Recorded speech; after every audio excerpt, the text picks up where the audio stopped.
ఆయన ప్రతిపక్ష నాయకుడు కాదు, ఒక రాజకీయ పార్టీకి అధినేత, ఒక నియోజకవర్గానికి ఎమ్మెల్యే.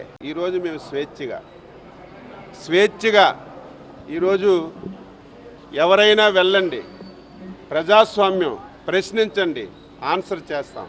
కానీ ప్రతిపక్ష నాయకుడని చెప్పి ఆయన ప్రతిపక్ష నాయకుడు కాదు, ఒక రాజకీయ పార్టీకి అధినేత, ఒక నియోజకవర్గానికి ఎమ్మెల్యే. ఈరోజు పరామర్శలని చెప్పి ఎవరికి పరామర్శిస్తున్నావు?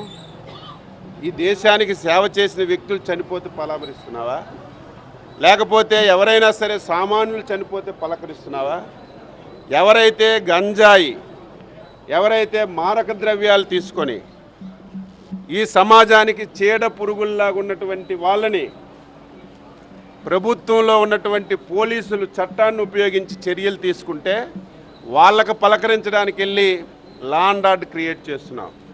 రెండవది, నీ పార్టీ గెలిస్తే డబ్బులు వస్తాయని ఆశపడి బెట్టింగులు కట్టి ప్రజలకు మోసం చేసి బెట్టింగులు అప్పులు తీర్చలేక ఆత్మహత్య చేసుకున్నటువంటి వ్యక్తులకి పరామర్శల పేరుతో వెళ్ళి ఈ రాష్ట్రంలో లా అండ్ ఆర్డర్ క్రియేట్ చేస్తామంటే ఒప్పుకునే పరిస్థితి